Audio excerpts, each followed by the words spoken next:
Hello and नमस्कार दोस्तों, स्वागत है आप सभी का गुरुकुल स्टडी यूट्यूब चैनल पर। मैं हूं ओमवीर। अगर आप चैनल पर नए हैं तो चैनल को सब्सक्राइब करें, बेल आइकन दबाना बिल्कुल ना भूलें।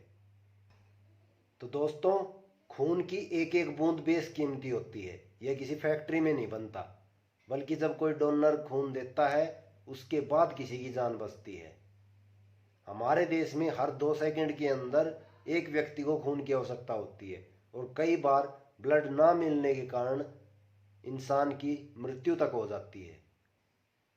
इसके अलावा क्या आप जानते हैं कि एक 375 ml का ब्लड बैग 3 लोगों की जान बचा सकता है, जबकि हमारे देश के अंदर 6 लाख लीटर ब्लड हर साल बर्बाद कर दिया जाता है। यहाँ पर ध्यान देने योग्य एक बात और है कि भारत में 10,000 में से सिर्फ 8 लोग ही स्वेच्छा से अपना ब्लड दान करते हैं।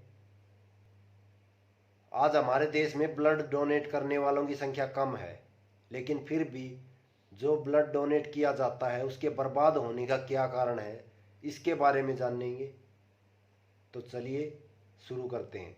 अगर चैनल को लाइक नहीं किया है, वीडियो को लाइक करें, चैनल को सब्सक्राइब करें और हाँ, आप इस बारे में क्या सोचते हैं अपनी राय कमेंट बॉक्स में ज़रूर लिखें। तो दोस्तों, इसका पहला कारण ये है कि भारत में ब्लड स्टोरेज की क्षमता बहुत ही कम है। इसके अंदर सिर्फ 40% या कहें 30% ही गवर्नमेंट स्टोरेज हैं। इसके अलावा बाकी सभी स्टोरेज प्राइवेट हैं। उनकी भी इतनी क्षमता नहीं है कि वो ब्लड को स्टोर कर सकें। इसके कारण भी ब्लड बर्बाद हो जाता है। अगर आंकड़ों की बात करें तो एक दिन में 80 से 90 हज़ार लोग प्रतिदिन ब्लड डोनेट करते हैं।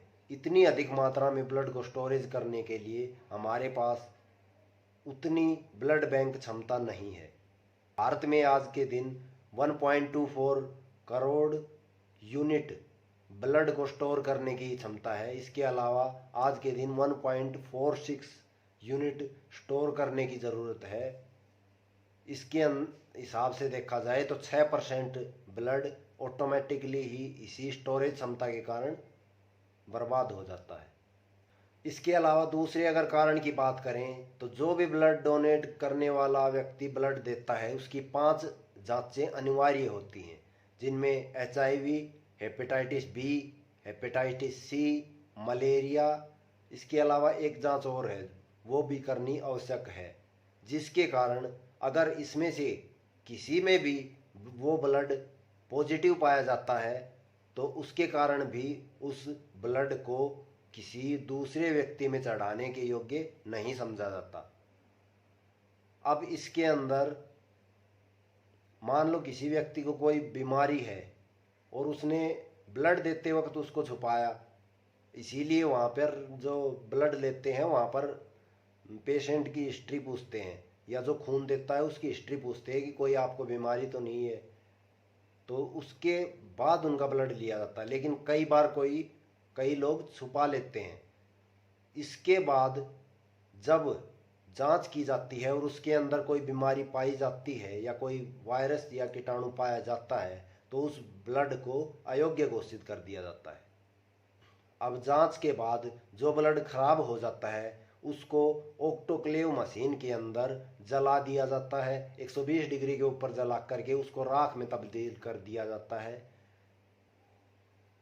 120 डिग्री के ऊपर ब्लड को उबालने पर यह एक पाउडर का रूप ले लेता है। इसके बाद इसे जला दिया जाता है। एक और कारण है जिसमें अगर किसी बच्चे को भी अगर ब्लड चाहिए तो उसको भी बड़ी वाली थैली ही ब्लड चढ़ाया जाता है, या उसी थैली को यूज किया जाता है जो बड़े व्यक्तियों के लिए आवश्यक है या जो बड़े व्यक्तियों के लिए चढ़ाई जाती है। इससे और ज़्यादा ब्लड का नुकसान होता है, क्योंकि बच्चों को इतने ज़्यादा ब्लड की आवश्यकता आमतौर पर नहीं पड़ती है। इसमें जो बचा हुआ ब्लड है वो खराब चला जाता है। इससे भी ब्लड की बर्बादी होती है। इसका कारण छोटी थैली जो ब्लड स्टोरेज करने की है उनकी कमी है।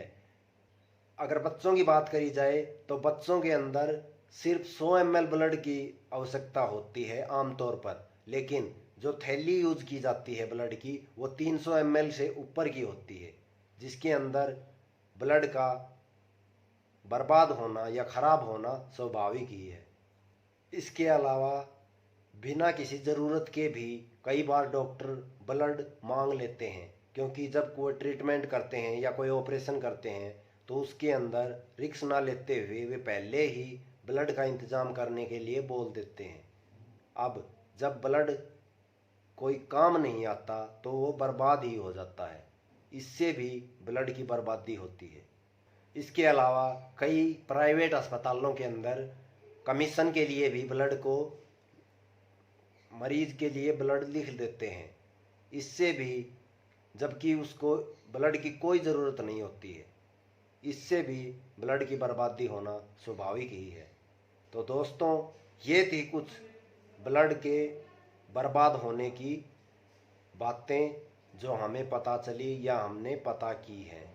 इसके अलावा और भी कई चीज़ें हैं जिसके कारण ब्लड बर्बाद हो जाता है।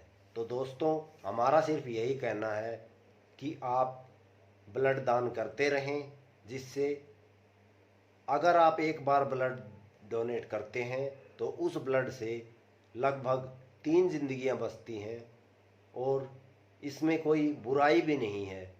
इसके अलावा अगर हम ब्लड डोनेट करते हैं तो इससे हमारे शरीर पर भी कोई दुष्परिणाम नहीं पड़ता है।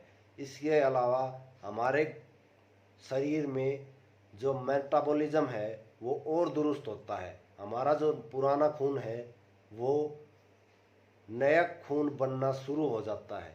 तो दोस्तों, ब्लड डोनेट करते रहें, दूसरों की मानवता की देखते रहें। इसी के साथ इजाज़त दीजिए। आशा है, सरकार से भी उम्मीद है कि वो ब्लड को बर्बाद होने से बचाने के लिए कोई पुख्ता कदम उठाए। इसी के साथ आज की चर्चा यहीं समाप्त करते हैं। मिलते हैं जल्द एक नए टॉपिक के ऊपर। जय हिंद, जय भारत।